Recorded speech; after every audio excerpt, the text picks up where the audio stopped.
the seminal event that I went to that everyone asked me about was the Cohiba 30th anniversary event where Fidel Castro spoke. Well, it's no secret that the Cubans changed their wrapper in 97. So every Cuban cigar that you have after 1997 is, just by virtue of it, a completely different blend. The term New World came as a marketing term in the UK market. Some cigars don't age at all, right? They just get older. And that's not a matter of semantics. It's an okay cigar that just got older. All right, you ask, I answer. That's the way it works for me. Well, first of all, to the Republic of Debauchery, we're here with an absolute authority on all things cigars, if there ever was one. I prefer Legend. Okay. No. You're a legend? Or you're authority on legends? I'm an authority on Legends. No, it's neither of each, I guess. We're with the legend, Aaron Sigmond, as I describe him, not himself. Long history. How many years? 32 years in the cigar trade this December. Wow. And you used to manage the Davidoff in Beverly Hills. Yeah, there used to be a Davidoff store on Rodeo Drive. Well, it was on Via Rodeo, which is this faux little cobblestone road where Tiffany's is. And Davidoff had a store there 10 or 15 years. But I was the second GM there. Yeah. Wow. That's I imagine you have to have a certain level of knowledge to even be a tobacconist there, let alone a GM. There was a quiz. I mean, it wasn't a quiz. It was a full test. They unbanned it. So that store was very unique for a couple reasons. Unlike the New York Davidoff stores, it only carried Davidoff products. So private stock, which was then seconds from Davidoff, Davidoff White Label, of course, all the Xenos, which there were many more lines of Xenos. There was the Connoisseur, amongst other ones. There was the Mouton Cadet, of course. So the White Label, all the Avos and the Griffins. But that was it. That's all we cared. But basically your test was they unbanded one of every cigar. And if you didn't identify each and every one of those, that was the end of that. So that was your quiz. You had like a week to study. And then you read Zeno's old book. The English edition, I think, is 1969, 68 or 69. And so you had to read Zeno's book, even though it was all about Cubans and it was hopelessly outdated and incredibly anachronistic. But you had to read Zeno's book and you had to memorize the cigars. And that was it. That was your entrance exam. And that was the beginning of your career. Yeah, that was week one. But Beverly Hills was really unique back then because we had an Alfred Dunhill, we had Kramer's, which was the old-fashioned tobacconist, like local tobacconist. There was a, there was Nazareth's, which is still there, unbelievably. There was a Tinderbox, of course. So in a very, very small area, you had both Davidoff and Dunhill, and then you had all these local tobacconists. So it was a really unique cigar community. I know for those of you watching, it's hard to imagine any place in California that was like a cigar oasis. But in the late 80s through the mid 90s, Beverly Hills very much was. Yeah, and you were friends with another legend in the industry, Pete Johnson, down the street from you. Pete and I have known each other our entire adult lives. Yeah, so I knew him when he was at the Grand Havana Room, running the shop downstairs and then the clubs upstairs. So yeah, absolutely. Wow. So one of the things that really intrigued me when we met yesterday is you were talking. Je ne sais quoi, my bon vivant. It's your eyebrows. You have fantastic eyebrows. I get actually the number one comment on our channel is, where are your eyebrows? That's the number one. Well, then you're doing something right, because if they have no cigar questions, then where are your eyebrows? They're blonde for some reason. Okay, well, good. I do have them. But one of the things... Jokes. We're not going there, but, ladies, you can find out later, I suppose. One of the things that really intrigued me is you talk about walking into the Cohiba Factory in Cuba like it's an everyday occurrence, whereas most people they can have it on their bucket list their whole life and never get the opportunity to. Right. So I don't know that going to El Guido is an everyday occurrence, but it is a relatively frequent occurrence for me. So I'll take you back a little bit. So I worked for Davidoff. Before I worked for Davidoff, I went to school in England. And when I was in school in England, I went to Cambridge. And when I did that, I would take the train in on the weekend, and I would basically hang out with Edward Sahakian, the owner of Davidoff of London, and Desmond Sauter, the owner of Sauter on Mayfair. And they were my tutors in Cuban cigars. It was unfathomable to me then that really just 7 years later, I guess, I would have had my own Davidoff shop that I was getting to run. But Cuban cigars were definitely, so like most people in America, my first cigar was a Macanudo. I just think that's pretty much, for my generation especially, part and parcel for the course. And then I graduated essentially from Macanudos to Davidoff number 2s. That's a big quantum leap. That is a serious paradigm shift in every sort of way. But I will say the Macanudos I was smoking back then had Jamaican tobacco in it, and they were rolled in Kingston at that factory. So it was a very different cigar than you would smoke today. But along the way, because of the books and the 2 magazines that I launched, which are Smoke Magazine and the Cigar Report, and the 4 out, soon to be 5th cigar book, I have spent a fair amount of time in Cuba. The 2 questions I get asked most are not about the factory, but the fact that I went to the Partagas 150th anniversary party in both Cuba and Orlando, Florida, because General Cigar had a sister launch for the 150th. There maybe were, George Brightman was there, James Suckling was there, maybe there were 20 people that did both parties. So that's very unique. And then the seminal event that I went to that everyone asked me about was the Cohiba 30th anniversary event where Fidel Castro spoke.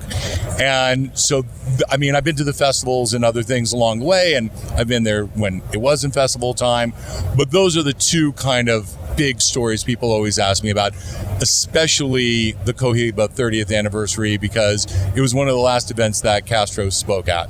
And it was fascinating. It was amazing. What was amazing about Castro was you could almost understand how he seduced a nation. He spoke extemporaneously for an hour and a half, no teleprompter, no notes whatsoever.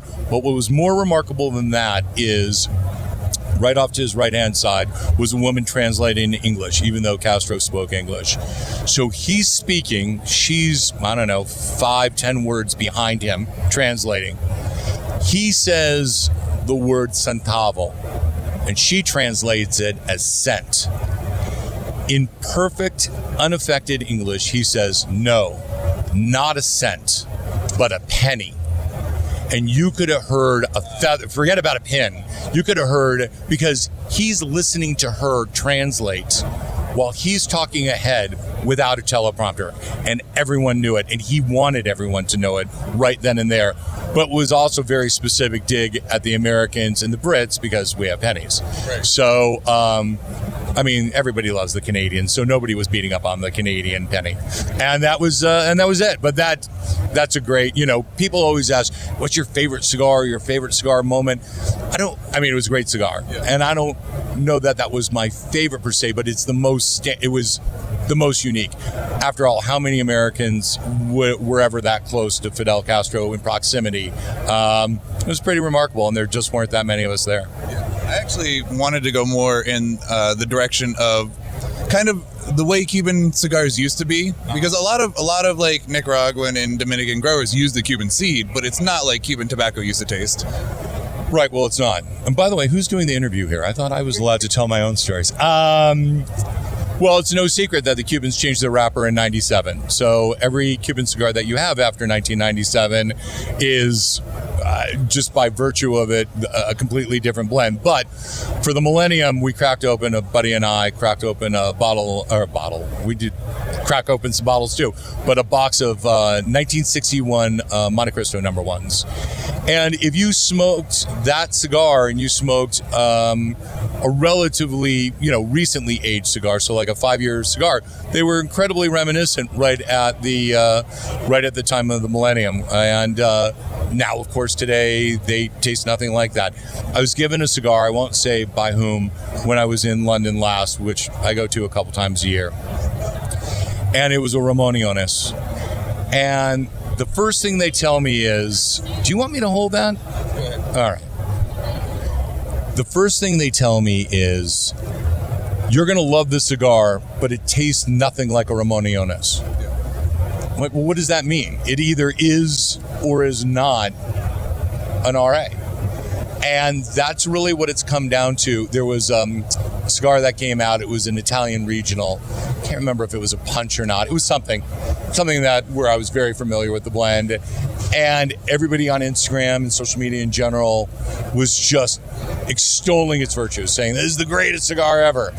And I came out and I was like, well, it's not. And it's not for several reasons, but most of all because it does not taste like what it's supposed to. So you may love the Vitola and you may even love the cigar, but the tobaccos that they're using today aren't aged. There's there are a lot of rumors. They're undercured. They're this, that, and the other. I don't know. I'm not going to the barns. I'm not sitting there and keeping track of. But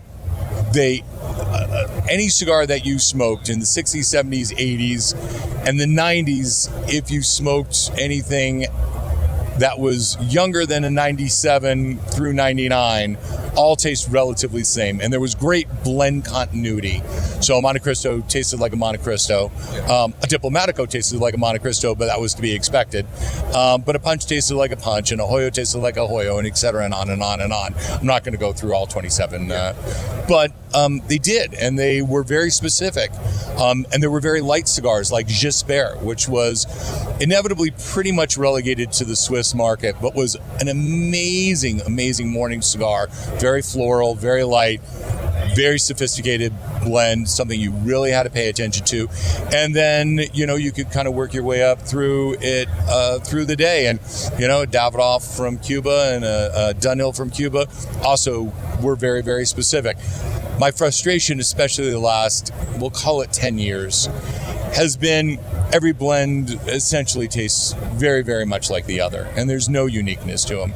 And the tobaccos are whether they're under fermented or not, it doesn't matter. They just don't taste the same. Yeah. So hopefully that answers your question. Kind of. Do you want your mic back? I have a follow-up. Okay. I have a follow-up. So a lot of journalist, he's doing an excellent job. A lot of new age smokers, a lot of the newer generation of smokers. Do not use that term with me. God, it is just a pet peeve. Here's the thing. Cubans are Cubans. Dominican Poros are Dominican Poros. Dominican multi-origin blends are just that. Same goes for Nicaraguan Poros, on and on and on. The term New World came as a marketing term in the UK market because they insist on lumping every other country other than Cuba together. It's imperialist. Well, first of all, it's geographically erroneous. It's incorrect. Because last I looked, the furthest point of Cuba to, it would be Haiti, but same island, is the Dominican. I think it's 350 nautical miles. So, and I'm pretty sure, Columbus went to both islands on the first voyage. So, every cigar you smoke, unless it's from the Philippines, Java or Sumatra, or it has African Cameroon wrapper on it, they're all New World. So I truly shrew that. I just hate that term. Call it what it is. But you go ahead. That's my rant for the day. That's like... I was referring more to the new generation of smokers, as in 24 to 35-year-olds who have never had the chance to really smoke. New world. You didn't say new generation. New age. I said new age of smokers. Oh, yeah. I just went off. Yeah. Whatever. He's a little peeved about it. Just a little. Because it's such a prevalent term right now, and it drives me mad. But I do use that term a lot, so you did correct something that I do a lot. Right. Well, there you go. I just knew. You do. That's how intuitive he is about cigars.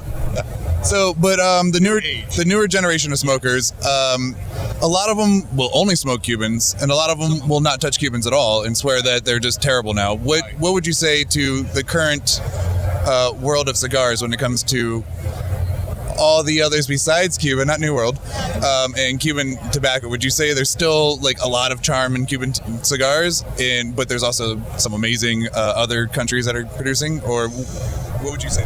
So I'll say this. Flavor, what you like and what I like in a cigar, is completely subjective, right?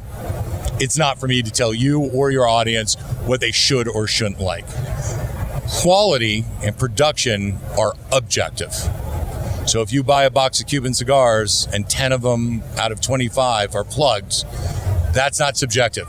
That's factual. So if you look at it somewhat empirically like that, look, terroir, whether it's wine, whether it's whiskeys, whether it's cigars, is a very personal thing. So if you love a Padron or a Fuente Poro, from their respective countries. That's good on you. If you only want to smoke Cubans, that is also up to you. What I've found personally, and it's totally only a personal thing, I have not smoked with the singular exception, I've not smoked one great Havana that has come out since 2019, and I've not smoked one great Havana since 2010 that wasn't aged a minimum 5 years. So it also depends on your collector's mentality. To use a fashion term, pret-a-porter, if you want something that you can smoke right away, or pretty close to right away, anything from a mild to medium-bodied Dominican, Nicaraguan, Honduran, Mexican cigar will do you just fine. You might want to lay it down for a while if it's a fuller-bodied cigar, medium to full range. When it comes to the Cubans, you have no choice. Like a great Bordeaux, you are laying down that box for years. And once every year or once every 6 months, you can kind of pick one up. You can kind of gauge where the box is and you move on. But I've not smoked one Havana as of late that was not at least a minimum of 5 years that could hold a candle to anything else. And I'll give you a perfect example. A friend of mine in Sweden gave me some Hoyo de Monterey Grand Reservas. It's a very fancy, pricey cigar. A very generous gift. And I lit one up with him right away. I'm smoking it. He's like, what do you think? And I was very honest with him. I said, this cigar is no better or no worse than any standard production Hoyo de Monterey DC that you could have picked off of any shelf in England, in Spain, in Switzerland, in Italy back in the day, let's say the mid-90s. And it was a fantastic cigar. The problem is the Grand Reserva tastes exactly like that, but it's now whatever it is, 10, 15 times the price of a standard production cigar. And that's really the inherent problem. The Cubans have forsaken their standard production, which is everybody's bread and butter. Fuente is not all about Opus X. The Fuente Opus X only represents a fraction of what they make. They make 700 to 750,000 Opus X a year. They make 32 million cigars a year. So that's the difference. Same goes with the Cubans when it comes with the Reservas, the Grand Reservas, and the Edición Limitadas and the regional editions. They've forsaken their standard production for all those limited cigars. And for the younger generation, that is truly a crime, because all the cigars I got to smoke, they'll just never have that wide breadth of cigars that could really be smoked right off the shelf. And, here's a cigar. I don't know what the current price of the Hoyo DC Grand Reserve is. I assume it would be somewhere in the $300 to $500 range. So that means a standard production in London, DC would be, 50, 60 pounds, maybe 75 pounds, whatever it is. But that's the fundamental problem. You have to go up, 5 to 10 times the price. And that's just not fair to the consumer. But that's what the Cubans have done. And that, again, is not subjective. That's objective. Is that maybe due to, like you were alluding to yesterday, they have to dig up a lot of the earth to get to decent soil now? Is that maybe just due to limited production? It'd be pure speculation on my part to guess why these things happen. All I can tell you is it's not the same. And Cuba is a country, they have no petrol. And so they also have no fertilizer. And they're standing in queue for food. I think the problems of Cuba are systemic to all of Cuba. I don't think they're just afflicting the cigar trade there at all.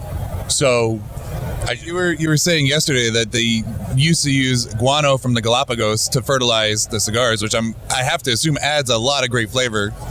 Well, I've never actually just smoked bird shit myself, but it is very high in phosphorus. Yeah, they did. It's, part of it is lore and legend, and part of it is fact. What was the ratio? I'm sure in the old days it was 100% because it was free fertilizer, but way before my time and yours for that matter.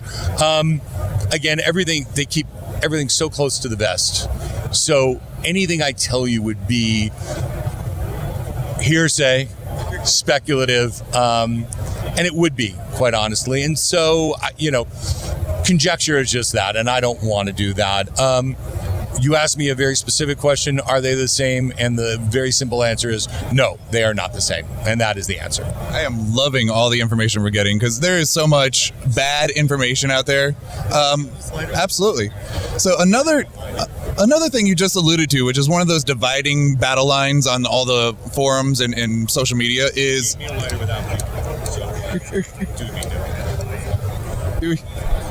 There we go. Thank you, Albert. Yeah. So one of those like dividing battle lines that everybody stands the ground on and nobody's in the middle on is, well, there's some, but is aging cigars. So yesterday we just saw like a Dunhill that's over 70 years old. A lot of people say by that point it just tastes like air. Is there a too long of a point to age a cigar? The simple answer is yes, but I'm going to go back many, many, many years. The English market was the original market that cigars were aged, and therefore the Hong Kong market, because they were a colony at the time. Why did they age their cigars 2 to 3 years? I'm asking you. It's not rhetorical. I'm assuming just because they got them straight from the factory with no room aging. So the way cigars are imported to the United Kingdom from Cuba is based on weight, not single sticks. So what happens if you have a cigar just sit for 2 or 3 years? It gets lighter. Absolutely does, because all the water content evaporates, 20% as a matter of fact. So one of the reasons people initially aged cigars was purely based on duties and taxation. That's how it started. Now, they soon realized the result was the cigars also tasted better than they did originally from the factory. But that was a subsequent effect. That was not the reason. The raison d'etre was singular, and it was the duties that they paid on the cigars. That's how aging cigars started. Now, Alfred Dunhill, one of the largest, obviously, cigar retailers, especially back then, in London, took this as a sign, and they would, as did Hunters and Franco, who has been in the cigar trade for 232 years in London and is the exclusive Habanos distributor there now, today. They used to own Upman and all sorts of brands. It doesn't matter. So they found out we're going to age cigars further. So they would get them out of the warehouses once, the bonded warehouses where the duty was paid finally and whatnot.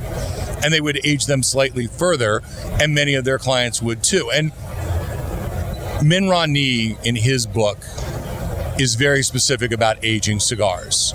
In my first book, The Playbook Book of Cigars, I issued a very, very stern rebuttal to his ideas that some cigars should be aged for 40, 50 years. I have a couple things to say about that.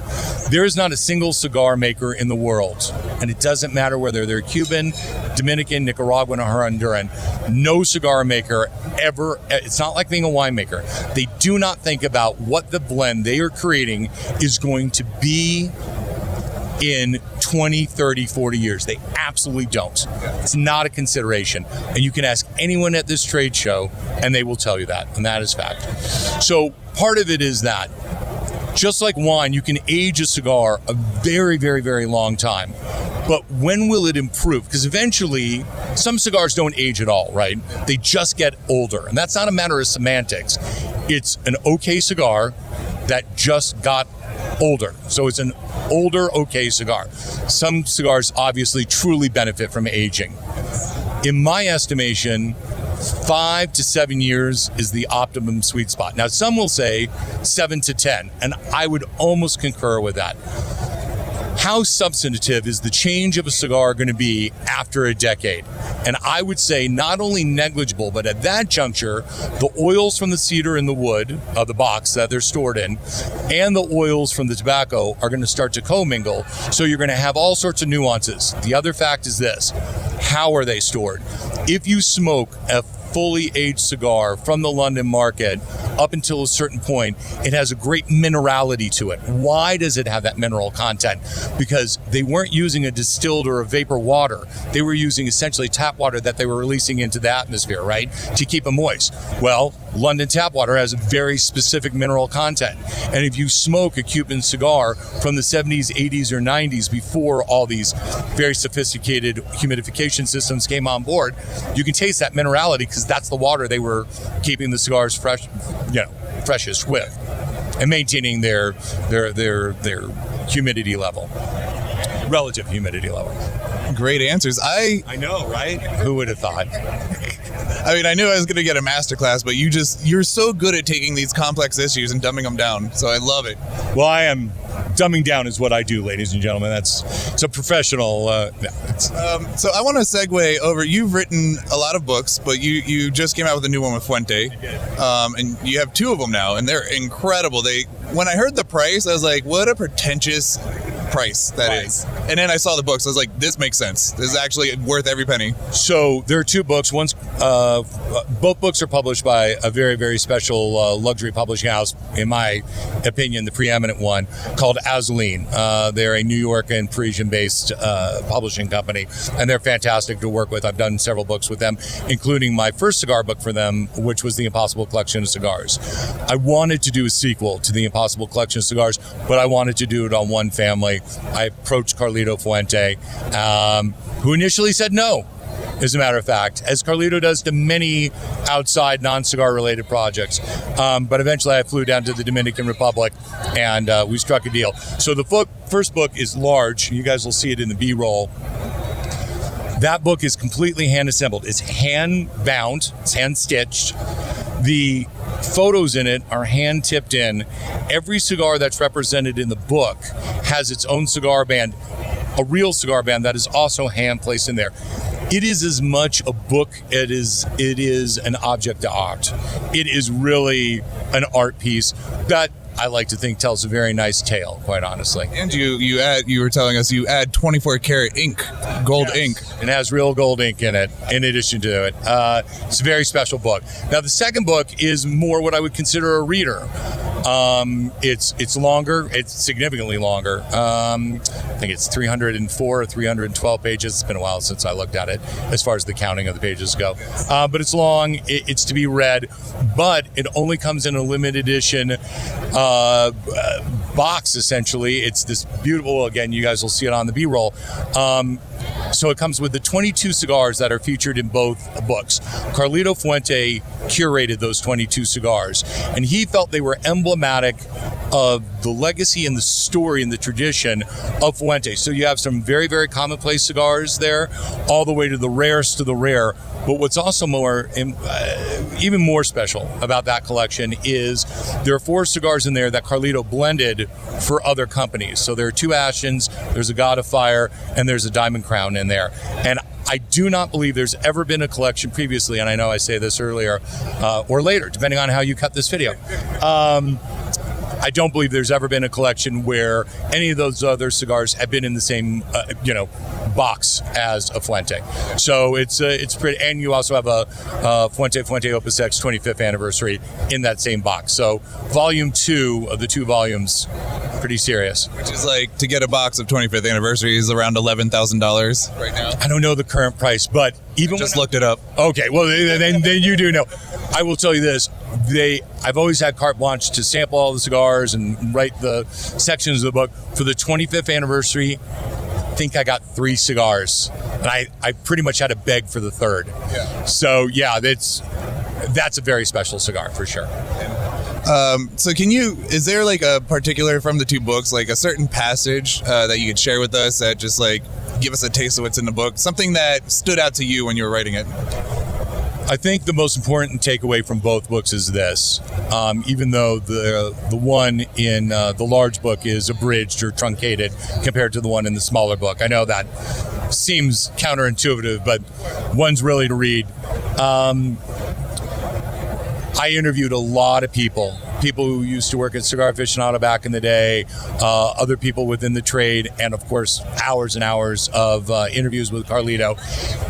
Both books contain the definitive origin story of the Fuente Opus X.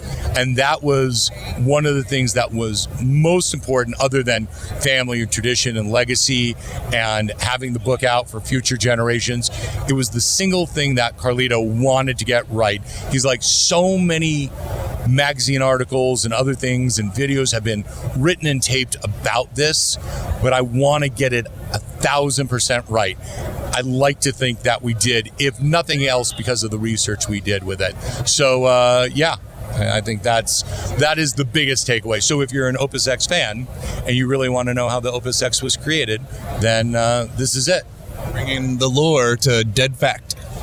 So, is there anything else you would like to talk about that you think might interest our audience? No.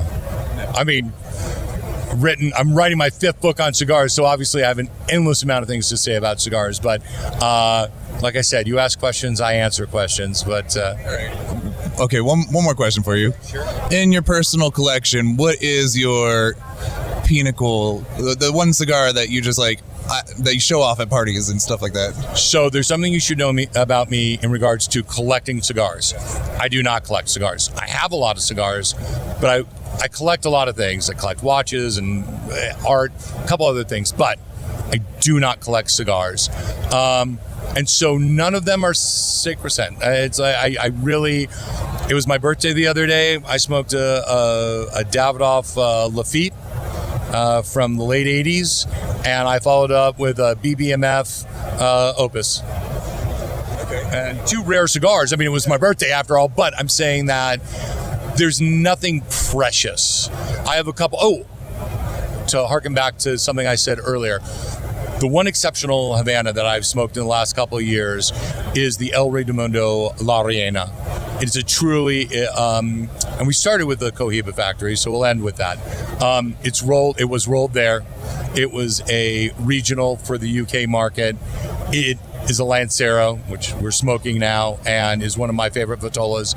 And truly, that is as classic of a classic Havana. But when you look at the people, Hunters and Franco, that really commissioned that cigar and just stood over its production, it's unlike any other cigar that's come out in recent memory as far as Havanas. But you let me know how your afternoon interview goes and see if someone else agrees with me. I absolutely will. All right, so I have, is there one... Last question was your last question. You do realize that. You guys are following along. I have a follow-up. to that last question. It's not going to be a follow-up. It's going to be a whole different thing. All right, yeah. Is there one cigar that's always eluded you throughout your career that you've always wanted? So, well, I don't know that I've always wanted it, but there's the holy trinity of Cuban cigars, and I've never smoked the Cuba Tobacco 25th anniversary. It's the only rare Cuban I've not smoked. I pretty much have smoked everything else. So one of the number one questions I get with the impossible collection of cigars, which is 100 cigars, 100 seemingly impossible cigars to collect or smoke, how many of those cigars did I actually smoke personally? When I wrote the book, it was in the high 80s. Now it's the low 90s. I think it's 92 or 93 that I've smoked. So there are a few missing, but I doubt I'll ever get to smoke that cigar. But that's truly the only one. Wow. Yeah, pretty good. Yeah. I'm very lucky that way. Can we appease my business partner here and talk a little bit about your conversation about wine pairing yesterday? Right. So Pete Johnson and I are both big wine collectors. That I do collect. I love wine. But most people will agree that pairing wine and cigars is a near impossible task. Now, Pete loves a Rioja with a cigar. Funny enough, I don't drink a lot of Riojas. Now I'm going to have to revisit that and see if I agree with them. But what I will say is, to me, white Burgundies, but specifically Premier and Grand Cru Chablis, very specifically go with almost every cigar, as do certain champagnes. Any champagne that's mostly dry but has a little tinge of sweet will pair pretty effectively. But not everybody's a champagne person, and everyone drinks a white wine now and again. Some people are only reds, so Pete's answer will appeal to them much more. But for me, I would think any Chablis, and it really doesn't have to be a Premier or a Grand Cru. I would prefer it. Yeah. But and I found that to be more universally true. But I've been to the village of Chablis. I smoked a lot of cigars there, and everything seemed to work out just fine. But for me, those are just the perfect pairing with cigars. And it's a really universal thing, whether it's a Cuban, a Dominican, or a Nicaraguan. It doesn't really seem to matter. That particular wine, due to its minerality and just some of its the elements, it's a relatively acidic wine, and it just works really, really well. Thank you very much. We got some definitive answers to a lot of questions out there that people just kill each other over on the internet. So don't kill yourself over it. It's definitely not worth doing that. But it's one of the things is when you've been, I mean, I'm going on almost 40 years of being a dedicated cigar smoker. It's a long time. Yes. And so I don't think I'm any better or worse or smarter or not smarter than anyone else. It's a matter of time. It's just a matter of experience. It's practical experience. I've just been smoking cigars that entire period. So you have reference points that newer smokers they can. Because even if somebody, I know we were signing off, but obviously I had a little denouement here. If they smoke a cigar from the period when I started, and even if it was perfectly aged, it's still not going to taste anything like the cigar that I smoked 40, 30, 20 years ago. It just won't. And so, it's just keep on enjoying cigars and smoke them for 40 years, and you'll have your own perspective. You'll have your own point of view, which is a fantastic thing. That is an absolutely fantastic thing. I really appreciate it. Thank you for all of your amazing knowledge. This has been a pleasure. Pleasure's all mine. Thanks. Thank you.